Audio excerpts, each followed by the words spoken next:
মালতী চক্রবর্তীর কলমে আজকের নিবেদন সাম্যবাদ। বেলা 11:30 নাগাদ ডোরবেলটা বেজে ওঠে। শকুন্তলা দেবী হন্তদন্ত হয়ে দরজা খুলে দেখেন চম্পা দাঁড়িয়ে আছে। চম্পা শকুন্তলা দেবীর বাড়িতে ঝিয়ের কাজ করে বহুদিন ধরে। চম্পাকে দেখে শকুন্তলা দেবীর মাথা দপ করে জ্বলে ওঠে। বাজখাই গলায় চেঁচিয়ে বলেন, এই মেয়ে, এতক্ষণে সময় হলো তোর কাজে আসার? তোকে পই পই করে বলি সকালে আসার জন্য, কিন্তু তুই আমার কোনো কথাই গ্রাহ্য করিস না। বেশি বার বেড়েছে তোর। এইভাবে চলতে থাকলে আমি নতুন ঝি দেখব, এই বলে দিলাম।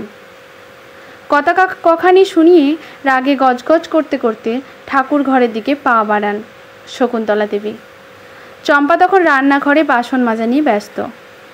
সকালের কাগজটা নিয়ে রান্নাঘরের পাশের ছোট্ট বারান্দাটায় এসে বসেন শকুন্তলা দেবী। তখনই আবার বাড়ির ডোরবেলটা বেজে ওঠে। চম্পাকে দরজা খুলে দেখতে বললেন কে এসেছে, আর মনে মনে ভাবতে লাগলেন এই সময় কে আসতে পারে। কিছুক্ষণের মধ্যেই দেখতে পেলেন ওনার বান্ধবী মিত্রা দেবী ঘরে ঢুকেছেন। নিজের সুহৃদয় বান্ধবীকে এতদিন পর দেখতে পেয়ে আনন্দে উদ্বেল হয়ে ওঠেন শকুন্তলা দেবী। যত্ন করে মিত্রা দেবী বসিয়ে পাখাটা চালিয়ে দেন। ওইদিকে চম্পার তখনও বাসন ধোয়া আর বাকি কাজ করা শেষ হয়ে ওঠেনি। কিন্তু শকুন্তলা দেবী আবার আরেক নির্দেশ চাপিয়ে দিলেন চম্পার ঘাড়ে। এইবারের নির্দেশ মিত্রা দেবীর জন্য চাটা করার। চম্পা মনমরা হয়ে ঘড়ির দিকে তাকায়। 11:45 বাজে। কখন কাজ শেষ করবে, কখন বাড়ি যাবে, গিয়ে দুটো ফুটিয়ে তারপর কিছু মুখে তুলবে। চোখের সামনে অন্ধকার দেখে চম্পা। সেই সকালে একটু খেয়ে বেরিয়েছিল কাজ করতে, কিন্তু কাজ পেলে দুদণ্ড জিরিয়ে নেওয়ারও উপায় নেই। এখনও যে অনেকগুলো কাজ বাকি। ওইদিকে মিত্রা দেবী আর শকুন্তলা দেবী গল্প আড্ডায় মেতে রয়েছেন। মিত্রা দেবী জিজ্ঞেস করছেন শকুন্তলা দেবীর মেয়ে সুস্মিতার ব্যাপারে।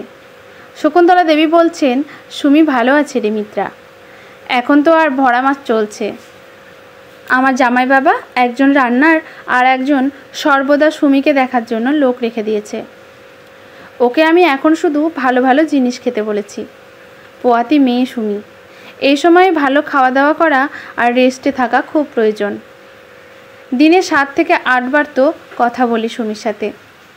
খুব ভালো আছে আমার মেয়েটা। বাহ, তোর মেয়ে জামাই তো বেশ ভালো মানুষ।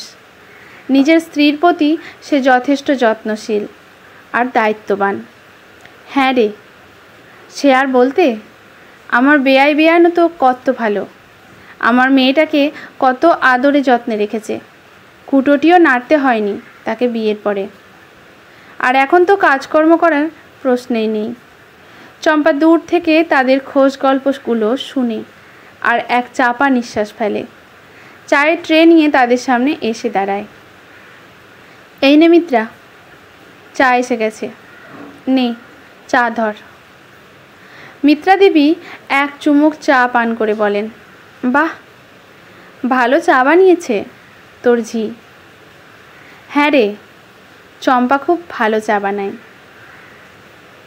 শকুন্তলা দেবী চম্পার দিকে তাকিয়ে বলেন, চল যা, বাকি কাজগুলো সেরে নে এখন। কিছু দরকার হলে তোকে পরে ডেকে নেব। যা। চম্পা তখনও দাঁড়িয়ে আছে দেখে একটু অবাক হলেন শকুন্তলা দেবী। জিজ্ঞেস করলেন, কি হলো, কিছু বলবি?